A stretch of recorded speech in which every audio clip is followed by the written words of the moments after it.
It is my distinct honor to introduce our next guest. According to the National Association of Realtors, 98% of people start their home search online. Our next guest is no different. He just went about it a little different way. Saroo Brierley's story is one of the greatest quests to find home that has ever been told.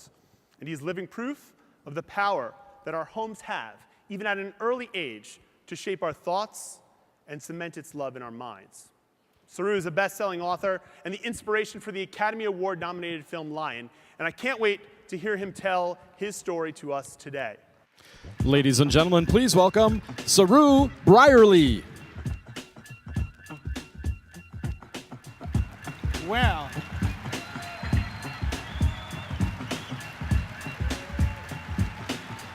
Thank you.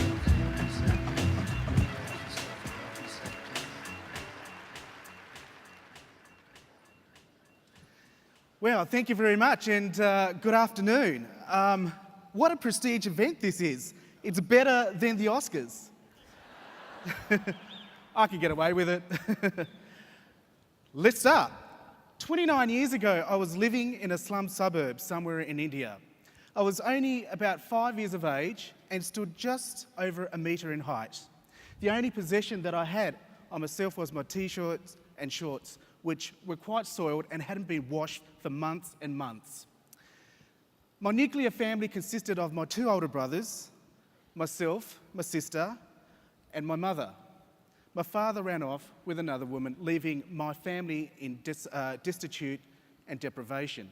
We went through adversity, which meant that my mum had to go out and start working so there could be some money and food for the family, because my father provided that. But now that I don't have a father, my mum's out 3 to 4 to 5 hours away from suburbia where we lived. My two older brothers, they went out as well, selling toothpaste at train stations, stealing coal from trains, stealing eggs from farmhouses. My job was to look after my little sister, who was only about 3 years of age. I washed her feet, fed her at night, made sure she went to bed. And some of the things that I had to do was knock on people's doors to see if they had any residual food, leftover food. And sometimes we got something, and sometimes I didn't get anything. Food was quite scarce, and people never sort of cooked over the amount that was needed for the family. So life was quite difficult. But anyway, one night we were all congregated as a family, all together. And I thought to myself, I don't want to be staying here looking after my sister anymore. So I thought, why not I'll go off with my brothers and do what they do, of selling toothpaste, stealing eggs and coals and stuff like that. It was better than like staying home and looking after my sister. I wanted to be sort of mentally more stimulated, as opposed to sort of staying home and chucking rocks and looking after my sister. So I watched my brothers like a hawk, and I saw one of my brothers, their silhouette sort of go around the corner, and I chased after him. And I said, "Can I come with you?" And he said, no, you should stay here and look after your sister. But I kept on going and nagging him, and after a while, he sort of gave up. And he said, "Come with me." So we caught the late night train from my hometown to a neighbouring train station, which I pronounced and articulated as Burrampore. I never went to school, so I didn't really know how to sort of count from 1 to 10 or sort of articulate words properly. So the train station we went to was called Burrampore, the way I pronounced it. So we got there at about 10 o'clock at night, roughly, and I grabbed my brother's hand and we stepped off the carriage onto the platform of Burrampore train station. And I was so tired. It was past my bedtime. I wanted to just go to sleep, and my legs were doing the talking. So I grabbed my brother and I pulled him towards a seat that was in front of me. And I sat down, and my brother could see that I was tired and I wanted to go to sleep. And he said, "Wait here for a second, I'll be back." I nodded off to sleep, not knowing whether I was asleep for 5 hours, 2 hours, 3 hours, I'm not too sure. But when I woke up, my brother was nowhere to be seen. And I thought to myself, he should be here, because perhaps we're going off to reside somewhere for the night, or we're going to find some food because I haven't eaten anything. We hadn't eaten anything. But he was nowhere to be seen. I stood up, I looked to the right, I looked to the left, and my brother was nowhere to be seen. There were people walking around, and I thought to myself, what am I going to do? I'm so groggy. I'm so sort of wanting to go to bed and go to sleep. I thought to myself, perhaps my brother's on this train. Whether it's the same train that I boarded from my hometown to Burrampore, or it was a different train, I'm not too sure. But I just made an impulse decision thinking that my brother's on this train, on this particular carriage. I boarded the carriage, looked to the left, looked to the right, and there was no one on it. I thought to myself, perhaps my brother is in the previous carriage and he's going to come from the previous carriage to this carriage and we're just going to go somewhere for the night. Whether it's the next train station, I'm not too sure, but I resided myself in the little cubicle in this carriage. I didn't realise that impulse decision that I made of boarding this train, thinking that my brother's on it, is going to change my life forever.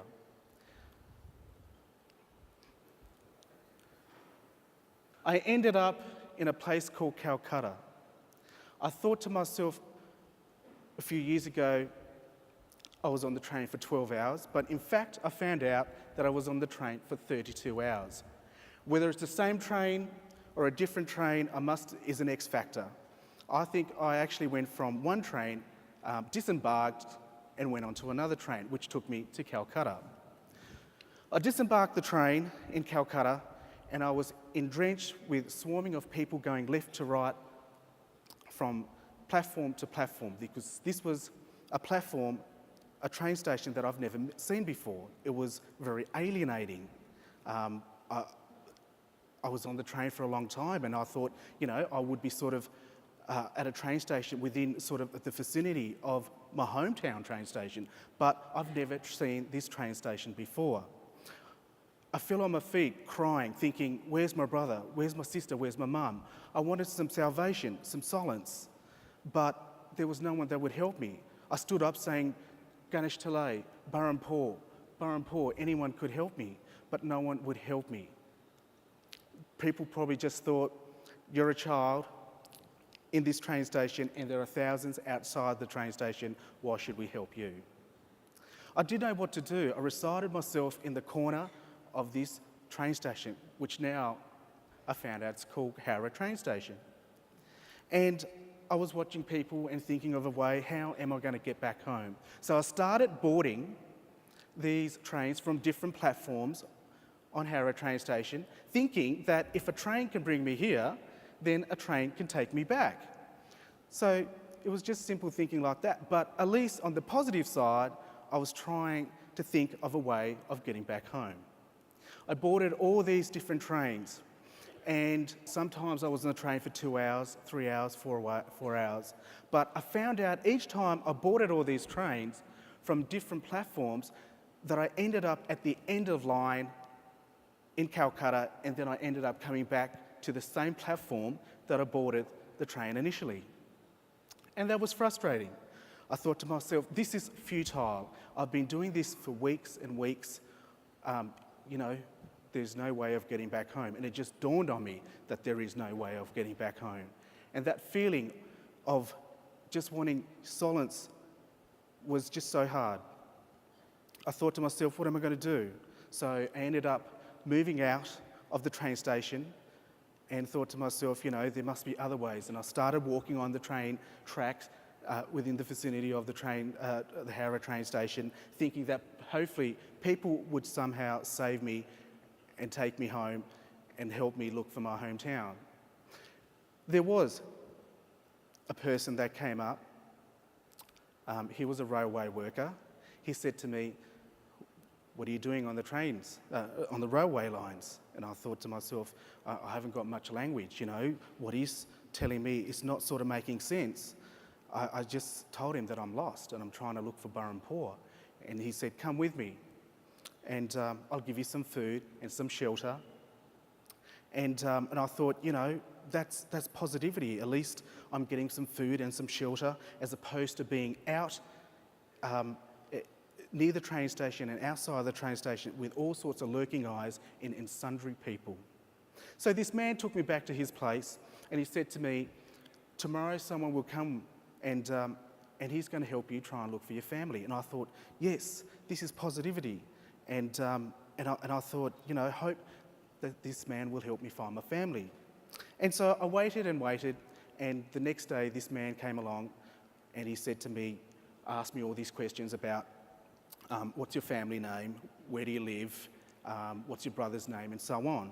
Trying to extract information, but I only had so much, which wasn't really enough to sort of give him any answers of location within India that I could be from. He sat next to me, and that feeling when he sat next to me, it just didn't sit right in my stomach. And I thought to myself, this situation isn't good. There's something wrong.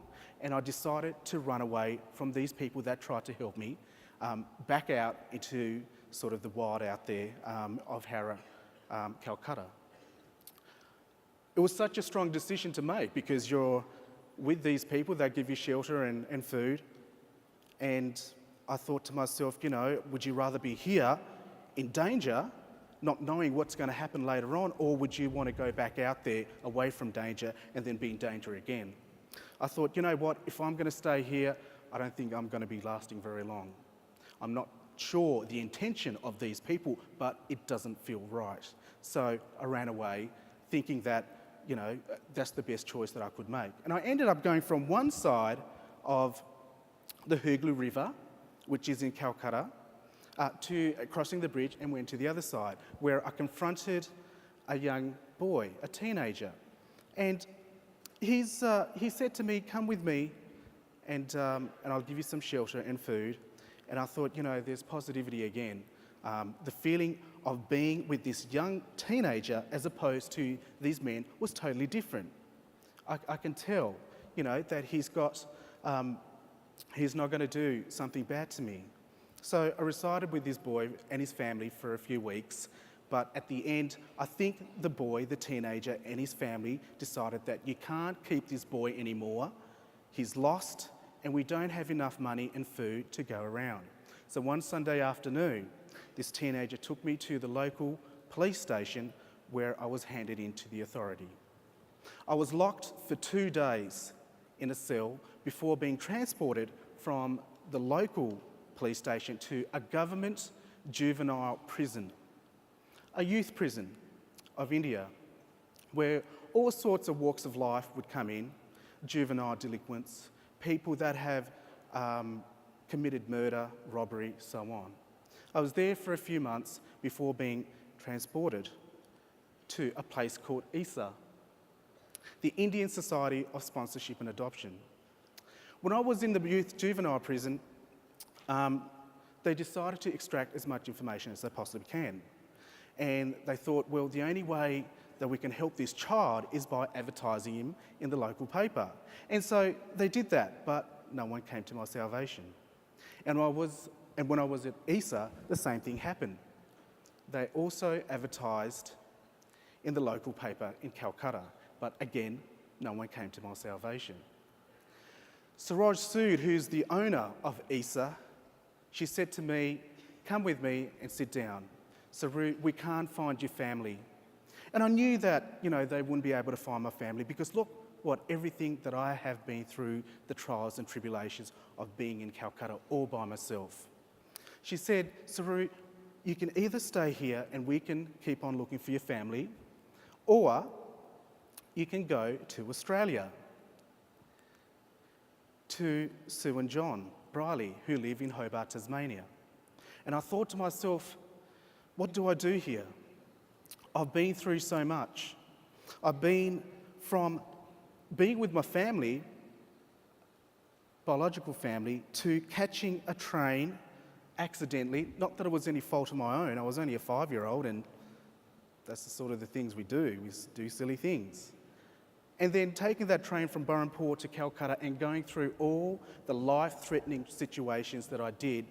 And I've got a choice here right now to either stay in Calcutta and have Saroo look for my family, or go to Australia and be with a new family.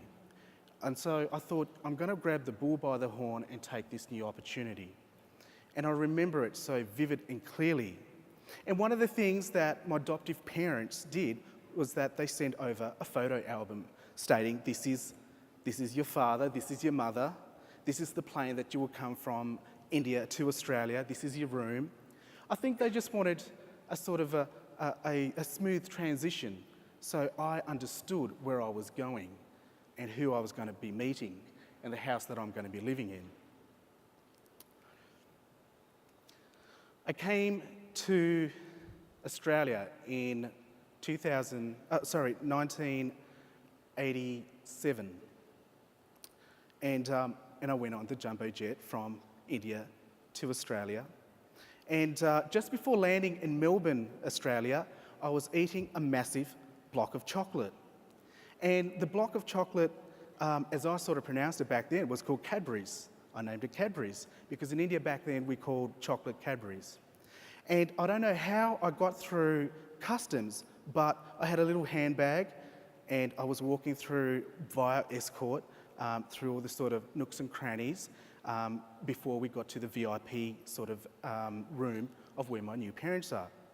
And I had this massive chocolate that I was eating and didn't want to let go. I saw my new parents and the escorts sort of gave me a little shove to say, go towards them. And I could see my new parents looking at me, and my mother, my adoptive mother, noticed that I've got a massive block of chocolate dripping down on the ground. And her maternal instinct just sort of galvanised straight away, and she came over with a piece of tissue and wiped it off my hands. And I think that's such a pivotal point where the bond, the brace between mother and son was created. And I felt that there's positivity here, that these people aren't here to harm me. They're here to look after me and be my new adoptive parents. What an amazing place, Hobart, Tasmania, from absolute havoc of Calcutta to an aesthetic view of Hobart, Tasmania. I'm so lucky to be there and to be with my family. They gave me unconditional love. I was educated, I went to school, I went to university. I learnt the Australian way of life, the language, the culture, the food, the people, and you know, got really involved with a lot of sports. But one thing sort of was still in my memory was that what's happened to my family? What's happened to my sister? What's happened to my brother? The nostalgia, the ambivalence, the reminiscing of my past, it's all, I was thinking about it a lot because, you know, things have just expedited so quickly from being with my family to going to Calcutta to coming to Australia. It happened so quickly. But I was happy and I thought, you know, I'm going to put all these thoughts aside because the memory of my past is my treasure box. If I lose that, then I'll lose everything about myself and my identity. And so I made a sort of prominent decision that, you know, I've got to keep those memories. And as time sort of went past, the yearning of wanting to find out, is my family still alive, just grew stronger and stronger. I had such weights on my shoulders that I didn't know how to diffuse. I was only a boy growing into a teenager and then becoming a young adult, a man. And when those yearnings became so strong, I had to do something about it. The feeling, the gut feeling, the dreams, the astral projections that I was having since I was 6 years of age. I was about 24, 25 years of age, and I thought, you know what, I've got to do something about these dreams that I'm having, these astral projections, these gut feelings. The weights on my shoulders are so heavy, and I've got to diffuse them. And around 25, 26 years of age, a lot of people get married, find a new job, go overseas, but you know what? I thought to myself, I'm healthy, I've got a great family, friends.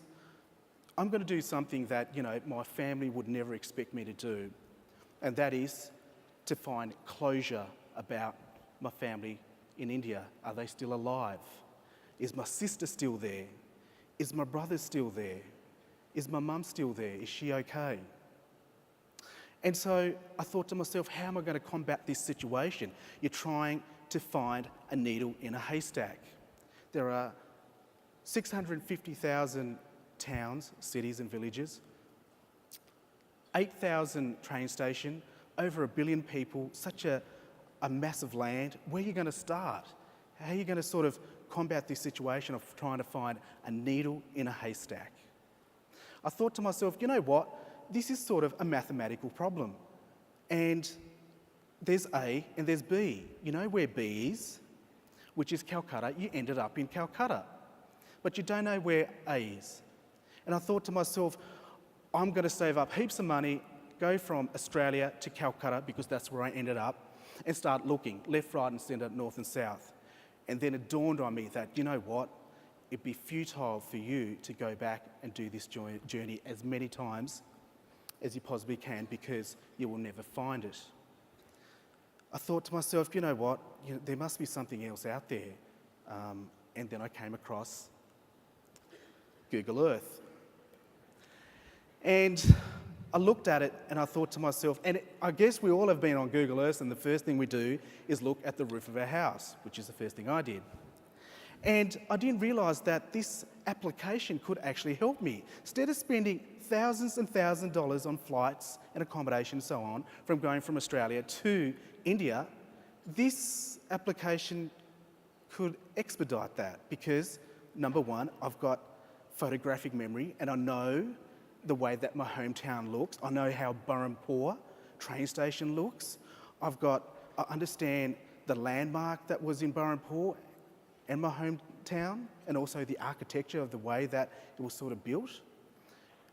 And I thought, hang on, this is really good and could be beneficial. And so I started a journey not knowing where it would take me for 6 years, 5 to 6 years, using Google Earth. I was using Google Earth haphazardly for years and years, but then I started to become methodical. I thought to myself, okay, let's start populating all the information that you know about your hometown. And I had such a fragmented memory, and I started to defragment and populate all this information. I thought to myself, which way did the sun come up and where did it land? Was there any hills? Was there a monsoon? Was there any animals, plants, the language of the people? I found out that I spoke Hindi. What about the temperature? Was it cold at night, hot in the day, or was it hot at night and cold in the day? Because that would signify whether you're from sort of more central or out on the coast. And so I started thinking of all these things, and I thought to myself, is there anything else? Well, I was on the train. I was on the train for 12 hours, as I thought back then, and I ended up in Calcutta. What about the speed of the train multiplied by the time that you were on the train? Something to go by. It was better having something than nothing at all. And so I thought to myself, that's going to be quite useful. And so what I decided was I'd use the ruler tool on Google Earth, and I'd multiply the two data together, and I got 1,600 kilometres. And so I put a pin on Calcutta and stretched it out roughly 1,600 kilometres. And then did it again, adjacent to the first one, and so on. And when I had quite a few of these sort of 1,600 kilometres radius lines, it created a sort of an arc from Calcutta train station. And that was sort of a guidance to show that, okay, Saroo, you're not from the north of India. We can segregate because it was just too cold. You're not from the south of India because you spoke Hindi and they speak Tamil down there. And I thought to myself, that's pretty good, these sort of lines are helping me. And so I segregated the north and south, and I was left with this rectangular piece of landmark to sort of start fossicking. And so I started searching there, and in 2011, I made this sort of a decision that I've been searching for such a long time. I could never conceive to myself that how could a boy travel all the way from the west side of India and come to the east side of India. I couldn't conceive that. It didn't make sense, and it didn't make sense to anyone else. But let's not have any stones unturned. Call it providence, call it serendipity, but I decided to take a look to the far west side of India. And in fact, that radius line was actually pointing to go towards that way. How amazing would it be if my town, my hometown, was right on that radius line? I knew it wouldn't be, but it was a guidance to go by. And in 2011, late at night, well, early in the morning, I ended up founding Burrampore. But in fact, it wasn't called Burrampore, it was called Burrampore. I was pronouncing it wrong. And in fact, I didn't even know how to spell it. I never went to school. I don't even know my real age. And so I zoomed in on Burrampore, and I thought to myself, you know, it's got to have a water tank on the left-hand side, a flyover bridge, a station on the right-hand side, and a ravine further on. And all these landmarks matched perfectly. I couldn't believe myself. I thought to myself, this is the train station that I boarded that frightful night. And in fact, I'm not from this place. I'm from the hometown prior, or the train station prior to this place.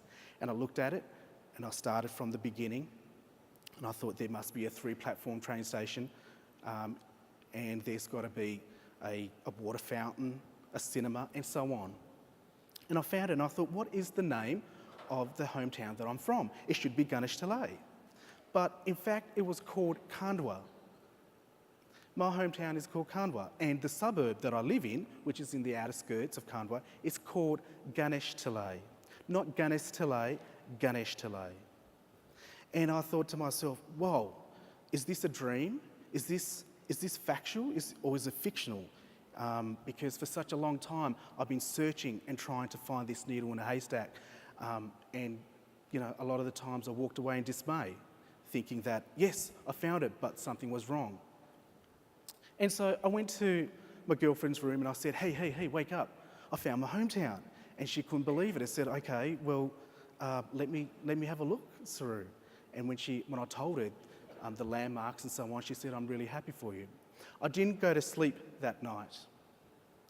I thought to myself, how am I going to tell my parents about this amazing news of finding my hometown? I didn't know which way to combat it. So I thought, okay, well, just go in at lunchtime, knock on your father's door at the office and tell him what you've been doing, because I'm sure he would like to know, and your mum as well. And so I knocked on the door and I said to him, hey, Dad, I want to tell you something. And he said, close the door. You know, the reason why I haven't seen you guys for a while is because I've been searching for my hometown using Google Earth. And I found it last night. And he was a bit gobsmacked. He thought, how can a boy remember so much from the age of 5 to now? And he said to me, why don't you come back home and tell your mother what you've been doing? And so that night I went home, we had dinner, and I quickly went over to the desktop computer, executed Google Earth, and I said to Mum, hey, this is Khandwa, the hometown which I'm from. And she said, hang on a minute, I'm going to go and get a book, because one of the things that my adoptive mother did was that she was my psychiatrist. And every rainy day we used to sit down and she used to ask me about my family. And one of the things that she did was that, Saroo, why don't you draw the map of your hometown? And I did that. And she had that sort of archived in a book collection. Anyway, she brought that book out and she put the map that I had drawn 25 years ago adjacent to the screen, and she said, look at this. It matches perfectly. And I thought to myself, you know, excellent, I've convinced you guys that I'm not lying, I'm not telling, you know, anything that's not true. And I said to my parents, is it okay that I go back to India?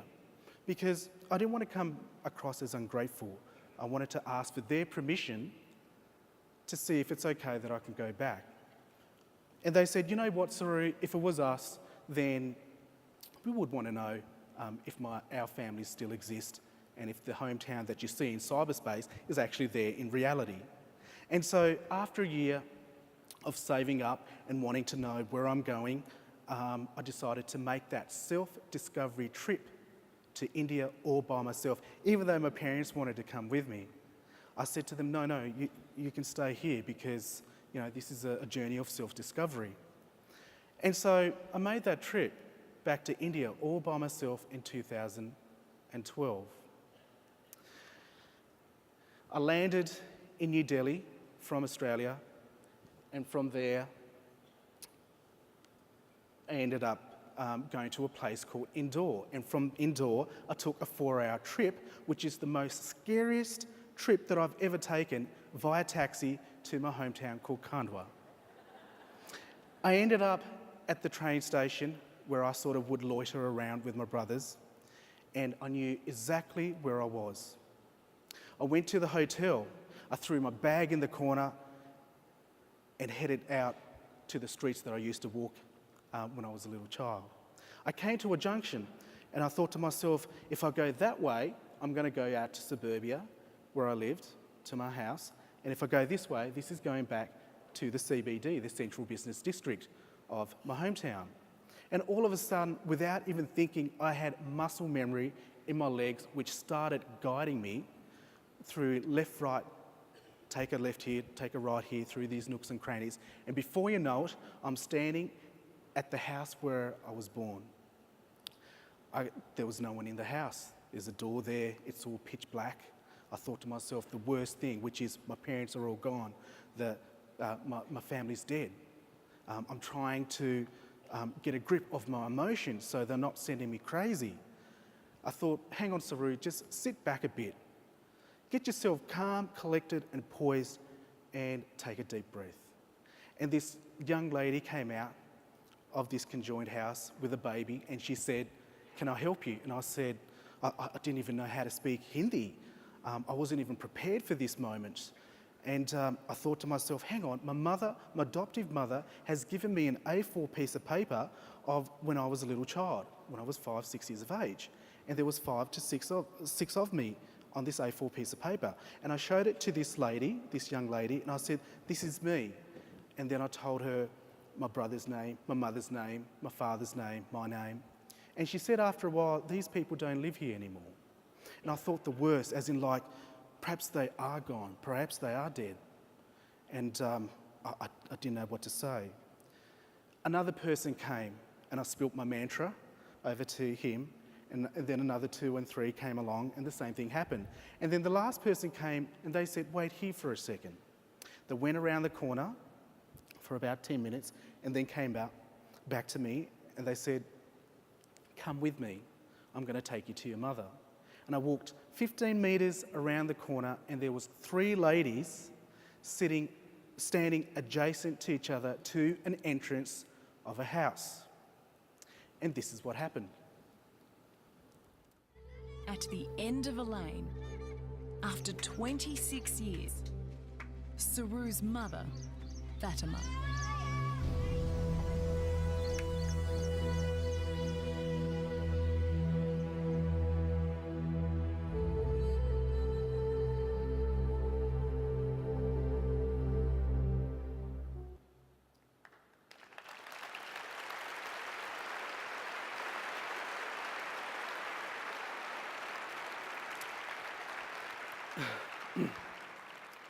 Wow. I don't know how to describe that moment in words, but the tactility of hugging and touching speaks for itself. I don't know what my mother thought when she saw me. She must have thought, 25 years ago, you vanished like a ghost, Saroo, never to be seen again. Then all of a sudden, on a Sunday afternoon, you materialise in front of me. Her mind and emotions must be going everywhere. And to me, I thought to myself, against all odds, I had autonomously transcended because I listened to myself, I listened to my mind, my heart, my feelings. Even though my friends said, you know what, Saroo, you should give up on this search because you're living in 2 dimensions, now and in some other world as well. That's the past, this is now, and there's the future, Saroo. What do you want to do? And if I listened to my friends, you know what, I wouldn't be here. I'd still be in Australia with my family, living a great life. But I made that sort of ultimatum to myself that, hang on, I've got to listen to myself, because if we all listen to other people, then what's the use having a brain and having a personal decision about things? And this is what happened.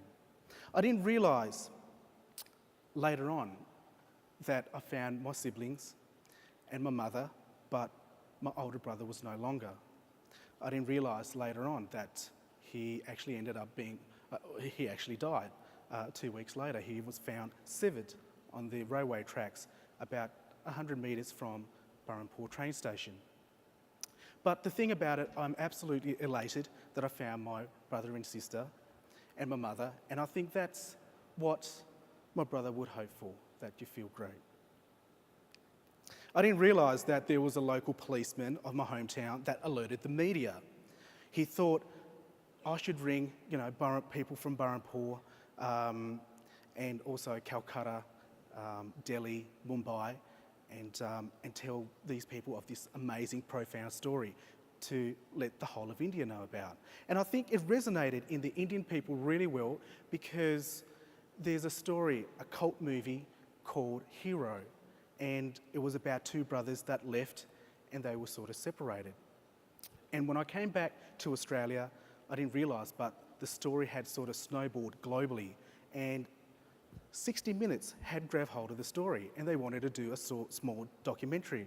And one of the things that 60 Minutes wanted to do was to unite my adoptive mother with my biological mother. From a mother that gave me birth to a mother that gave me a second chance, I'm so grateful, and I have two families to look after. And one of the things that I've done is that I've bought my mother a house, and when I first met my biological mother, she said two things: is one, where do you live? And number two, what's your phone number? And so I talk to my mum at least twice a month. She does all the talking. And there's 25 years of separation, but there's a lot to talk about.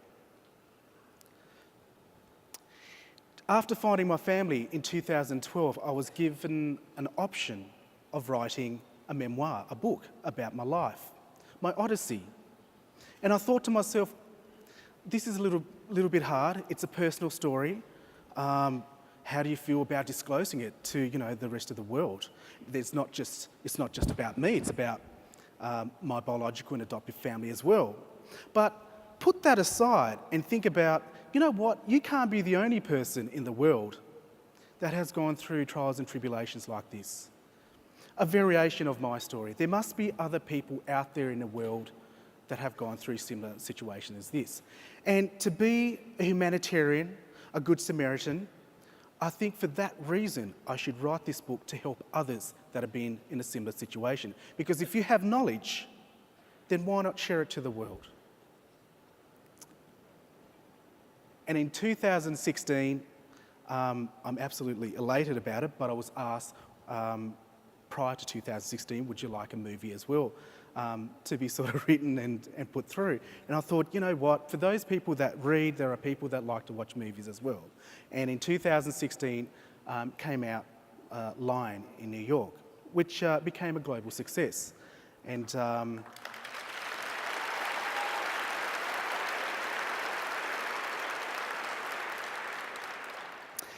the amazing thing about Lion, and I don't think a lot of people know about it, is that there was a foundation called Lionheart. And Lionheart supports smaller foundations, number one, which is called Magic Bus, and number two, Railway Children, which are global organisations. And Lionheart has fundraised, I think, just under $1 million to help those two foundations. Magic Bus is a foundation that helps children that are in poverty to go from being in poverty into a real life situation. And Railway Children is a foundation that helps children that are loitering, don't know how to get back home at train station. And so I'm really grateful and happy that that has happened. I think to myself, Saroo, most of the time, how did you succeed in what you have succeeded in? And I can give you a real basic sort of outline, which is hope, determination, sheer grit and support. That's how I did it. I had that determination, I had that will to want. And once you put your mind with your heart, you can achieve a lot of things. Because, you know, one of the things that we sort of sometimes take is hard to do is take that step. But if you never take that step, then you will never know what's on the other side of the wall. Thank you very much. You've been a great audience. It's been an absolute pleasure. Thanks, guys. Thank you.